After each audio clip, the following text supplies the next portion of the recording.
Hello students, आज हम एक नए उसके साथ मिल रहे हैं आपको। आज हमारी पूरी क्लास जो है ऑप्शनल पे फोकस होगा कि पोल साइंस ऑप्शनल सब्जेक्ट क्यों लें, या एक एवरग्रीन सब्जेक्ट के रूप में पोल साइंस ऑप्शनल सब्जेक्ट आज इतना पॉपुलर क्यों है, आज इस पर हम करेंगे बात। तो पोल साइंस ऑप्शनल इसलिए पॉपुलर हुआ क्योंकि ये part of GS maximum cover करेगा, और एक ब्यूरोक्रेट्स के लिए, अगर वो ब्यूरोक्रेट्स बनना चाहता है, किसी भी स्ट्रीम का है और वो पोल साइंस के बारे में नहीं जानता या जीएस पार्ट को इग्नोर करता है, उसमें इंटरेस्ट नहीं लेता, तो उसके लाइफ में एक प्रैक्टिकल प्रॉब्लम भी होगी। एडमिनिस्ट्रेशन जानने के बाद वहाँ भी इस सब्जेक्ट को जानना ज़रूरी होता है। स्मूथ एडमिनिस्ट्रेशन चलाने के लिए हमें पोल साइंस की नॉलेज होनी चाहिए, और हम इसमें 3 चीज़ों पर विशेष फोकस करें तो ज़्यादा सही रहता है। एक तो हम देश का कानून जानें, लॉ के बारे में, क्योंकि ब्यूरोक्रेट्स को जाके फिर लॉ भी पढ़ना पड़ता है, ठीक है। दूसरा, एडमिनिस्ट्रेशंस को भी हम ठीक से जानें कि एडमिनिस्ट्रेशंस को कैसे हैंडल किया जाएगा, और ये भी हम जाते हैं जब मसूरी एकेडमी में, तो वहाँ हमें एडमिनिस्ट्रेशन भी पढ़ाया जाता है। और तीसरा, शासन प्रशासन को ठीक से जानने के लिए राजनीतिक जो प्रिंसिपल्स हैं, सिद्धांत हैं, उसको भी हमें जानना जरूरी होता है। जब तक हम ये नहीं जानेंगे कि राज्य कैसे होते थे, पास्ट में राज्यों में शासन कैसे होता था, शासन करने की कौन कौन सी प्रणालियां हैं, कौन कौन से सिस्टम हैं, और कहाँ का शासन कितना बेस्ट है, एक संस्था से दूसरे संस्था में क्या कमियां हैं, और संस्थाएं एक दूसरे को कोऑर्डिनेट क्यों नहीं कर पा रही हैं, इस पर भी हमें फोकस करना होगा। तो ये सारी जानकारी मैंने ये पाया कि केवल एक ही सब्जेक्ट है जहाँ ये सारी कंप्लीट नॉलेज आपको मिलती है ब्यूरोक्रेट्स बनने के लिए। वो सब्जेक्ट है पोल साइंस, जहाँ आपको कानून की जानकारी, यानी लॉ से भी रिलेटेड है ये, जहाँ आपको एडमिनिस्ट्रेशंस की जानकारी, शासन कैसे चलाया जाए, बेस्ट शासन कौन सा होगा, और शासन को कैसे अच्छे तरीके से हम सरवाइव करें, वो भी यहाँ पर है। और एक नेता को समझने के लिए उसकी आइडियोलॉजी समझना होता है। आज हमारे देश में लीडरों की कमी नहीं है, नेताओं की कमी नहीं, लेकिन उनकी अपनी कोई विचारधारा नहीं है। कोई कहेगा मैं विवेकानंद को फॉलो करता हूँ, लेकिन विवेकानंद के बारे में वो कुछ भी नहीं जानते। फॉलो फिर कैसे करेंगे जब जिस व्यक्ति के बारे में जानेंगे नहीं। विवेकानंद ने कहा था कि अगर आप सम्मान चाहते हो तो दूसरों का करो। उन्होंने कहा कि अगर आप अपनी माँ का चाहते हो तो दूसरों की माँ क्या करो। अपने राष्ट्र का सम्मान चाहते हो तो दूसरे राष्ट्र का सम्मान करो। अपने रिलीजन का सम्मान चाहते हो तो दूसरे रिलीजन का सम्मान करो।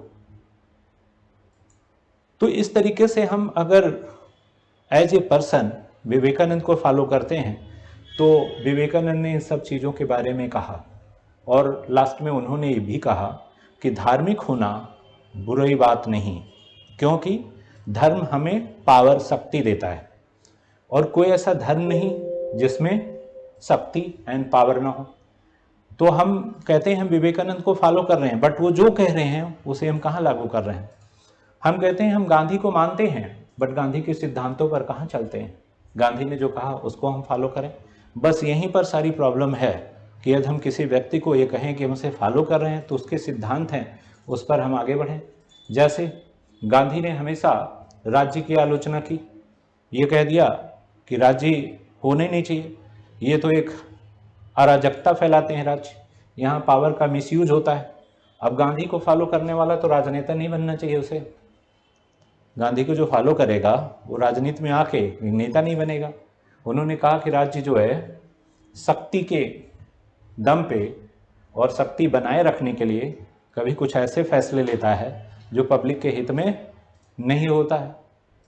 तो राज्य को एक तरीके से गांधी अराजकतावादी या अनार्किस्ट कह सकते हैं उनको।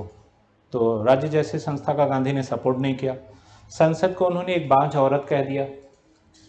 दुनिया में जितने भी लोग हैं वो गांधी को फॉलो करके नोबेल पुरस्कार पा जाते हैं, लेकिन गांधी को नोबेल प्राइज़ क्यों नहीं मिला, इसकी जानकारी आपको नहीं तो मैं बताता हूँ। क्योंकि नोबेल एकेडमी ने गांधी को ना तो नेता माना, ना उन्हें समाजशास्त्री माना, और ना ही अहिंसावादी माना, क्योंकि उनके अहिंसावादी आंदोलन में ही हिंसा हो गई थी, चौरा चौरी कांड। तो ये सारी चीज़ों की वजह से उनको नोबेल नहीं मिला, जबकि नेल्सन मंडेला, बराक ओबामा, दुनिया के बड़े बड़े लीडर जो गांधी को फॉलो करते थे, सारे को नोबेल प्राइज़ मिल चुका, लेकिन गांधी को कभी नोबेल प्राइज़ क्यों नहीं मिला उसकी। तो इस तरीके से गांधी जो है नोबेल पुरस्कार नहीं प्राप्त कर पाए। तो हम ये कह सकते हैं कि दुनिया में किसी के सिद्धांतों पे चलना बहुत ही कठिन है। हम नाम तो उसका ले लेते हैं कि हम अम्बेडकर के फॉलोअर्स हैं, बट अम्बेडकर के सिद्धांतों पर चलना हमारे लिए डिफ़िकल्ट है, कठिन है। तो जब हम किसी को फॉलो करें तो उसे कम से कम 80 और 90% तो फॉलो करें। बिल्कुल वो कह रहे हैं कुछ और जा रहे हैं मेंटी, वो कह रहे हैं इधर जाओ लेफ्ट, हम जा रहे हैं राइट। तो इस सिद्धांत को हम कैसे फॉलो कर पाएंगे? तो ये सब सारी चीज़ें, आइडियोलॉजी क्या होती है, बेस्ट आइडियोलॉजी कहाँ है, तो विचार हम कैसे पढ़ेंगे? जब तक हम pol science as a subject नहीं पढ़ेंगे तब तक हम इसमें विचारों का आदान प्रदान नहीं होगा। और इसे सारे जितने भी सब्जेक्ट हैं उनका मास्टर सब्जेक्ट बोलते हैं। क्यों बोलते हैं इसको? क्योंकि इसमें हिस्ट्री भी है पोल साइंस में, इसमें फिलासफी भी है और इसमें जनरल साइंस भी है। तो एवरी ऑल साइंस इंक्लूड एजिकल टू पोल साइंस। राज्य नहीं होगा तो अन्य विज्ञानों की क्या ज़रूरत है? और राज्य कहाँ से पैदा हुआ?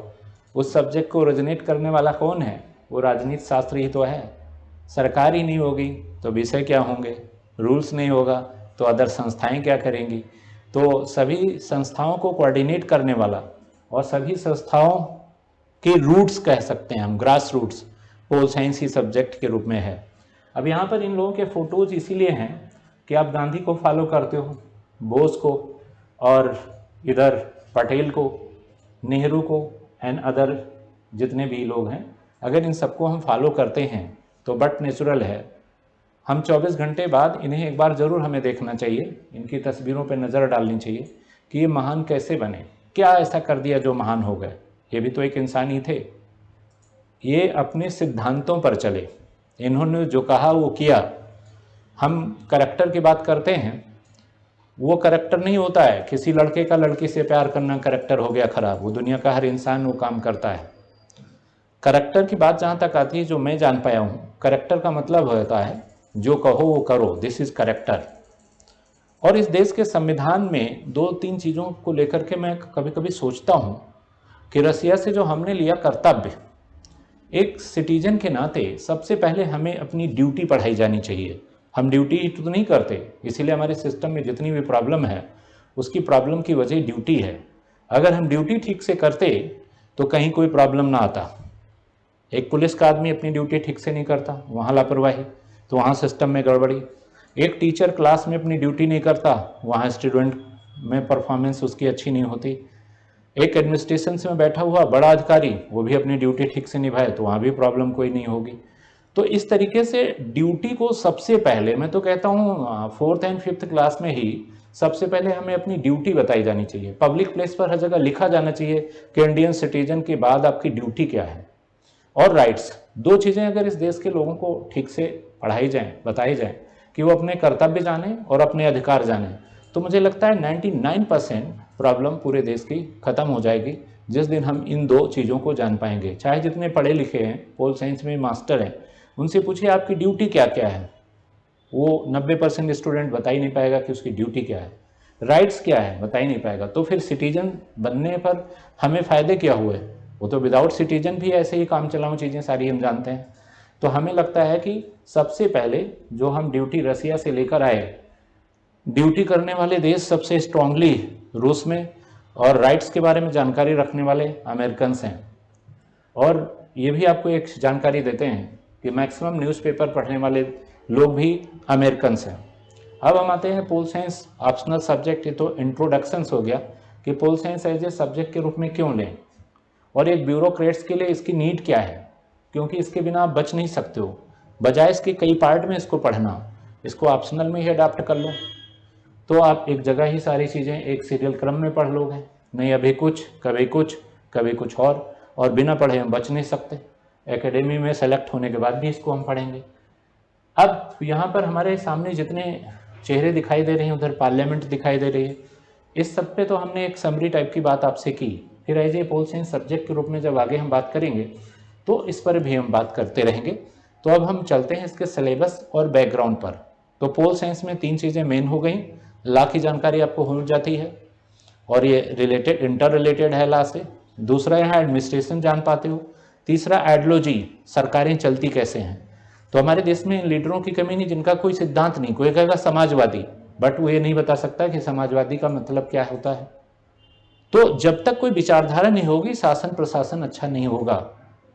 टेक्नोलॉजी तो सपोर्टिंग में ली जा सकती है, लेकिन मेरा मानना है कि लीडर हमेशा विचारधारा वाला होना चाहिए, उसकी अपनी कोई थिंकिंग होनी चाहिए कि वो किसको फॉलो करता है, किस तरफ जाना चाहता है।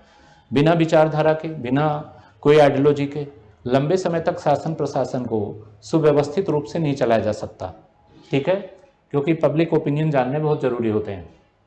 अब आते हैं, हम आगे बढ़ते हैं, हम इसके सिलेबस या कंटेंट पे बात करते हैं। उसमें आप देखो कि हम क्या क्या बात करने जा रहे हैं। तो हम आगे बढ़ते हैं थोड़ा सा। ये देखिए, pol science as a optional subject main emerge to be most reliable subject of quality of UPSC with high rank. It is one of the most preferred optional by toppers. अगर ये अच्छा नहीं होता तो ये बात जो पहले कही जा रही है कि सबसे अधिक टॉपर्स पोल साइंस को ही अडॉप्ट करते हैं, क्यों? क्योंकि टॉपर्स को ये पता है कि इसको पढ़े बिना हम बच नहीं सकते। तो यहाँ पे दोहरा फायदा लिया जाए, जो ऑप्शनल पढ़ा जाए और आगे शासन प्रशासन में भी जो कोई भी ज्ञान कभी बेकार नहीं जाता, हर जगह काम जरूर आता है, तो वहाँ भी इसका यूज हो सकता है। Pol science in international relation contain static portion such as political thought and theories of IR along with very dynamic portion like Indian government and politics. PSR the main cover entire syllabus। ये आप देखिए paper 1 और 2 दो पेपरों में divide होता है। तो इसमें आएगा क्या? इसमें आएगी हमारी आइडियोलॉजी, सोशल इशू, ठीक है। तो ये सारे PSR सिलेबस का पार्ट है और इसकी स्टडी अगर हम ठीक से करते हैं तो इसमें हमारा जनरल स्टडी और पेपर 2 और 3 दोनों कवर होता है। इस पेपर से 2 और 3 क्या होगा, दोनों पेपर PSR से कवर हो जाएगा। आगे फिर देखो कि क्या है next, review and PSR through helpful subject. ये एक कैंडिडेट के लिए सबसे अधिक हेल्पफुल क्यों है? क्या रीजन है कि PSR एक हेल्पफुल सब्जेक्ट है कैंडिडेट्स के लिए? तो इस पर हम थोड़ी बात कर लेते हैं। This course has been specially made to those who interesting opting pol science political without academic background of subject. अगर आपका कोई एकेडमिक बैकग्राउंड इस सब्जेक्ट का नहीं है तो भी इस सब्जेक्ट को हम अडॉप्ट कर ही सकते हैं। Difficult understanding of the subject, ये भी इवन हो study subject not apply to information requirement of UPSC, जो यूपीएससी की रिक्वायरमेंट है वहाँ पर भी ये फिट बैठ रहा है सब्जेक्ट। इसके बाद आता है कि course of design to make learn retain collect effectively write to exam in the comprehensive way. हमेशा पोल साइंस का डिजाइन ही ऐसा किया गया है कि जो एग्जामिनेशंस है, आपको एक जानकारी और देते हैं, अमेरिका में अगर आप पब्लिक एडमिनिस्ट्रेशन इस सब्जेक्ट से नहीं पढ़ते हो तो वहाँ के ब्यूरोक्रेट्स आप नहीं हो सकते हो। और पब्लिक एडमिनिस्ट्रेशन का फादर वुड्रो विल्सन है, वहाँ का प्रेसिडेंट है। लेकिन हमारे यहाँ किसी भी सब्जेक्ट से कोई भी ब्यूरोक्रेसी में आ सकता है, तो उसकी एफिशिएंसी पर तो फर्क पड़ता होगा कि अगर उसका बेस नहीं है या pol science as a subject administration and law पढ़कर नहीं आया है तो एज ए एडमिनिस्ट्रेटिव के रूप में उसको कार्य करना है। तो इन तीनों के कॉम्बिनेशंस होने चाहिए कि उसे लॉ का भी, देश के कानून की जानकारी हो, एडमिनिस्ट्रेशन बेस्ट कैसे हो सकता है जो मनी एंड टाइम को सेव करे, वहाँ भी है पोस्ट कार्य योजना, उसको पढ़कर आना चाहिए। और जो आइडियोलॉजी है सोसाइटी की उसे भी वो जाने कि जो लीडर्स हैं इनकी क्या क्या विचारधारा हो सकती है, लीडर की थिंकिंग कैसे डेवलप होती है, सोसाइटी इस लेवल पर कैसे आई, ये सब चीज़ें जाननी जरूरी होती है। Lecture include class note deep understanding of topic. यहाँ पर हम सारी चीज़ें पढ़ाएंगे भी और सारी चीज़ों को कवर भी करेंगे, आपको डेप्थ में भी ले जाएंगे, आपके इनिशियल स्टेज पर भी बात करेंगे। इवैल्यूएशन टेस्ट अगर हम आपका लेते हैं ऑप्शनल का तो 24 से 40 आवर्स में इसके हम रिजल्ट आपको देंगे और बहुत बड़ा बैच हम नहीं बनाएंगे जिससे हम आपकी कॉपी का इवैल्यूएशन कर पाएँ। मैक्सिमम बड़ी एकेडमी में नंबर ऑफ स्टूडेंट ज़्यादा होते हैं, तो आपको ये लगता है कि जो मेन टीचर है वो इवैल्यूएशन करते होंगे, बिल्कुल नहीं। तो जब उन्होंने किया ही नहीं जो हमारा एग्जामिनर है वही अयोग्य हो अगर, तो फिर मार्किंग अच्छी कैसे हो सकती है? हो ही नहीं सकती। Learning thought of discussion rains new topic are directly mention syllabus but highly important will be covered intensively lecture more emphasis will given to them। हम हर लेक्चर पर कुछ ना कुछ नया लेकर आते हैं, इनोवेटिव तरीका अपनाते हैं। ट्रेडिशनल तरीका जा चुका है, जितने टेक्निकल तरीके से स्टडी करोगे उतने ही कम समय में स्टडी करके आप आईएएस बन सकते हो। डाउट लर्निंग सेशंस भी लेकर हम आएंगे, जो जो आपकी दिक्कतें हैं उसे भी हम सॉल्व करेंगे। अब आते हैं कि हम पोल साइंस में कैसे होता है paper. Pol science optional consist of 2 paper and paper first and second in UPSC civil services main examination. Each paper of 250 marks with the total of 500। एक पेपर यहाँ पे 250 मार्क्स का होता है और टोटल 500 मार्क्स का ये पेपर होता है पोल साइंस का। ठीक है, तो इतने क्लियर हो गया होगी बात। अब आता है कि पहला पेपर क्या है, political theory and Indian politics. Pol science का पहला पेपर क्या है, political theory and Indian politics, ये है। अब इसमें क्या क्या आता है, political theory meaning and approach. जब तक हम पॉलिटिकल थ्योरी नहीं जानेंगे पोल साइंस को कैसे जान पाएंगे। पॉलिटिकल थ्योरी मीन्स पॉलिटिकल जो कॉन्सेप्ट है, सिद्धांत है, उसको हमें जानना होगा। थ्योरी इन स्टेट में हमें लिबरलिज्म जानना है, हमें नियो लिबरल जानना है, हमें Marxist, purist, post colonial and feminist के बारे में जानना होगा। तो ये आपस में एक दूसरे से इंटर रिलेटेड हैं और एक सीरियल क्रम में है कि स्टेट थ्योरी आएगी तो लिबरल न्यू, और यूपीएससी ने जो सिलेबस कंटेंट बनाया है उससे बाहर की स्टडी हमारे किसी काम की नहीं है। कि आप किसी एकेडमिक बुक को उठा लीजिए, पूरी बुक को रट जाइए, फिर भी कहिए पेपर में कुछ नहीं आया, तो इसीलिए नहीं आया क्योंकि आप सिलेबस से बाहर जाकर पढ़ रहे हैं। बिल्कुल ऐसा न करिए, वहाँ वेस्टेज ऑफ टाइम आपका होगा, क्योंकि ये सिलेबस से बाहर कुछ नहीं पूछेंगे। जस्टिस में आएंगे, conception of justice, special reference of Raoul's theory of justice and communitarian critics, इसको देखेंगे। इसके बाद आता है equality, social political economic relationship between equality freedom and affirmative action. यहाँ पर हम इक्वलिटी की बात करेंगे। तो ये अगर हम जानते हैं, थ्योरी हम पढ़ें, फिर थ्योरी ऑफ स्टेट पे आए, फिर जस्टिस, फिर इक्वलिटी और राइट्स, फिर डेमोक्रेसी पे classical contemporary theory, different model of democracy, representative participatory and deliberative theory, ये हमारे मेन टॉपिक्स होंगे। इसके बाद आगे बढ़कर हम क्या करते हैं ये देखते हैं। फिर आता है हमारा concept of power and hegemony. Concept of power, hegemony, ideology and legitimacy, इस पर भी हम एक तरीके से इसको भी ठीक से क्लियर करेंगे। Political ideology, liberalism, socialism, Marxism, fascism, Gandhism and feminism, इसकी स्टडी होगी। फिर आएगा Indian political thought, Dharmashastra, Arthashastra, Buddhist tradition, sir Syed Ahmad Khan, Aurobindo, M K Gandhi, B are Ambedkar. तो ये सब हम पढ़ते हैं जब, इतने लोगों के आइडियोलॉजी एंड विचार, तो ये सारा जब हम पढ़ लेते हैं सब कुछ, तो फिर आगे कुछ बचता नहीं हमारी स्टडी में। और ये जो पेपर्स हैं दोनों, ये पेपर्स दोनों हैं, तो इन दोनों पेपर्स में हम पूरा पूरा स्टडी कर लेते हैं। तो यहाँ पर हम आपको बताते हैं कि पोल साइंस ऑप्शनल क्यों लें, किस लिए लें। तो यहाँ पे आप देखिए, हमारा जो पोल साइंस ऑप्शनल का फर्स्ट पेपर है, ये पेपर 2 पार्ट में बटा हुआ है, ए पार्ट एंड बी पार्ट। ये पार्ट में हमारा है पॉलिटिकल थ्योरी, ये पार्ट में क्या है, पॉलिटिकल थ्योरी।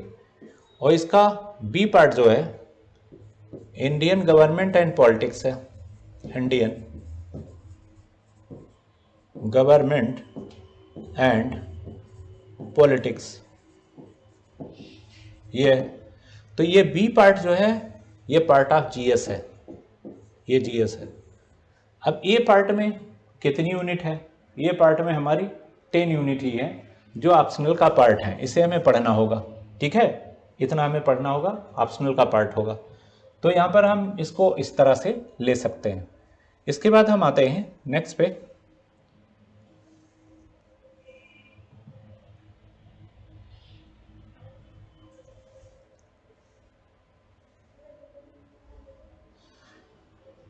अब आगे हम political theory in Indian politics, political theory Indian politics पे आप देखें कि पहले हम कॉन्सेप्ट सारे क्लियर करेंगे। तो यही हमारा जो पार्ट है ये ऑप्शनल का पार्ट हुआ, और जो बी पार्ट है वो टोटली जीएस का पार्ट है। तो आधा जो सिलेबस है वो तो हमें पढ़ना है, और आधा तो हम कोई भी सब्जेक्ट ऑप्शनल ले लें फिर भी पढ़ना है। इंडियन गवर्नमेंट एंड पॉलिटिक्स और इंडिया एंड वर्ल्ड ये तो हमें पढ़ना है। तो इंडियन गवर्नमेंट एंड पॉलिटिक्स ये किस में है? इंडियन गवर्नमेंट पॉलिटिक्स जो है ये पेपर फर्स्ट और इसका बी पार्ट है, इंडियन गवर्नमेंट एंड पॉलिटिक्स।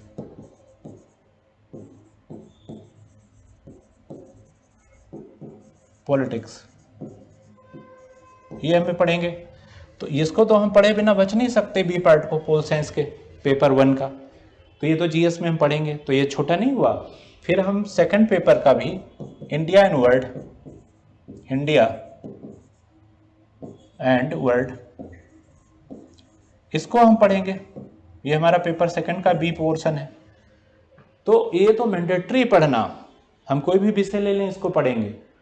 तो ऐसी स्थिति में पोल साइंस सब्जेक्ट ही क्यों ना अडॉप्ट करें, जब इसको पढ़ने से हम बच नहीं सकते। हमें लॉ पढ़ना पड़ेगा, क्योंकि डीएम एक कोर्ट में जज के रूप में काम करता है। वहाँ अगर वो लॉ नहीं जानता तो जज कैसे बनेगा? लैंड रेवेन्यू के जितने भी मामले हैं वो डीएम एक जज की भूमिका निभाता है, बोर्ड ऑफ रेवेन्यू तक है। तो आईएएस के 2 रोल हैं, एडमिनिस्ट्रेशन करना और जुडिशियल डिसीजन भी लैंड के मामले में देना। एसडीएम की कोर्ट होती है, डीएम की होती है, कमिश्नर की कोर्ट होती है। तो वहाँ अगर आप ये सब चीज़ें पढ़कर नहीं जाओगे तो आपको फिर लॉ पढ़ना पड़ेगा अलग से। एडमिनिस्ट्रेशन आपको मसूरी एकेडमी पढ़ाएगी, और थियरी एंड थॉट नहीं होंगे तो नेता हैंडल नहीं होंगे प्रैक्टिकली, क्योंकि आपको किसको फॉलो करने जाना है? लीडर्स को। आप उसकी आइडियोलॉजी नहीं जानोगे तो अच्छी समझ नहीं विकसित होगी, और आप उसे ठीक से हैंडल नहीं कर पाओगे कि ये किस कम्युनिटी, किस विचारधारा, किस आइडियोलॉजी का पर्सन है। और ऑल इंडिया सर्विस है, हर स्टेट में हम जा सकते हैं। तो हर स्टेट में डिफरेंट आइडियोलॉजी, डिफरेंट विचारधारा, कल्चर के लोग मिलेंगे। तो मुझे लगता है कि जो सिलेबस कंटेंट है पोल साइंस का वो ब्यूरोक्रेसी के लिए ही बिल्कुल डिज़ाइन किया गया है। तो इससे ज़्यादा बेनिफिशियल हमारी नज़र में कोई और ऑप्शनल सब्जेक्ट नहीं हो सकता। मार्क्स ओरिएंटेड भी है। पोल साइंस में 7-8 लोग देते हैं, एक मेंस क्वालिफाई करता है। मैंने एक डेटा निकाला तो लगभग 30 to 40% मेंस क्वालिफाई कर रहा है पोल साइंस ऑप्शनल से। तो जिस सब्जेक्ट में इतना ज़्यादा मार्क्स आ रहे हो, रिजल्ट ओरिएंटेड हो, इतना प्रैक्टिकल यूज हो जिसका ब्यूरोक्रेसी में, उस सब्जेक्ट को इग्नोर करने का कोई मतलब नहीं है, जहाँ तक मैं समझता हूँ। तो pol science as a optional subject adopt करना चाहिए, जिससे आपको कई सब्जेक्टों का ज्ञान मिलेगा, एक डीप नॉलेज मिलेगी, एक आइडियोलॉजिकल थिंकिंग डेवलप होगी, और जो सोसाइटी को बहुत तरीके से हैंडल करने का तरीका आपको आएगा। तो इस सब्जेक्ट को पढ़ना जरूरी होता है। तो इसका ए पार्ट ही हमारा क्या है? ए पार्ट ही ऑप्शनल है, बी पार्ट तो पार्ट ऑफ जीएस है। तो ये बात आपको समझ आ गई होगी। फिर आता है, ये लो, मार्क्स कितने के हैं? तो आपको पेपर फर्स्ट 250 250 का, और पेपर सेकंड भी कितने का है? ये भी है 250 एंड 250। तो टोटल मार्क्स कितने आएंगे? 500। लेकिन ये 500 मार्क्स जो हैं आपकी रैंक को डिसाइड करेंगे कि आप आईएएस बनोगे, आईपीएस बनोगे, क्या बनोगे। जीएस के 4 पेपर हैं, तो जीएस तो सबके लिए मैंडेटरी है, आपका ऑप्शनल ही है जो जीएस वालों पे आप लीड करोगे कि आप आईएएस हो जाओगे, आईपीएस मिलेगा या आईएफएस मिलेगा। तो जो टॉपर होते हैं 150 तक वो आईएएस होते हैं, फिर 150 से जनरल कैंडिडेट, 300 तक आईपीएस, 300 प्लस 450 तक आईएफएस। तो ऑप्शनल अगर आपने सही जज नहीं किया तो सिलेक्शन में भी बार बार प्रॉब्लम आएगी, और जो आपकी रैंक है कि आपकी आईएएस रैंक हो, आईपीएस हो या आईआरएस हो, इसमें भी यहाँ से प्रॉब्लम होगी। तो हमें इसको सोच समझकर डिसाइड करना चाहिए कि एक ऐसे एग्ज़ाम को हम पास करने जा रहे हैं जहाँ हमें law, political concept and administration तीनों की एक बैलेंस नॉलेज होनी चाहिए, और तभी हम एक अच्छे ब्यूरोक्रेट्स हो सकते हैं। और इसी की तैयारी अभी से हम क्यों ना शुरू कर दें जब उस एरिया में हमें जाना ही है। तो इस तरीके से हम पोल साइंस ऑप्शनल को कहेंगे आप अडॉप्ट करो, और इसकी क्लास जो है आपके इस पे जानकारी हम देंगे कि कब से शुरू की जा रही है। हर कंटेंट को हम कवर करेंगे, प्रिंटेड नोट्स देंगे, बाकी फीचर तो हमने इसमें डाल ही दिए हैं, वो आप देख सकते हो। तो आने वाले टाइम में हम इस पर काफ़ी अच्छा वर्क करेंगे और ये हमारे लिए काफ़ी बेटर सब्जेक्ट के रूप में साबित होगा। Okay, thanks.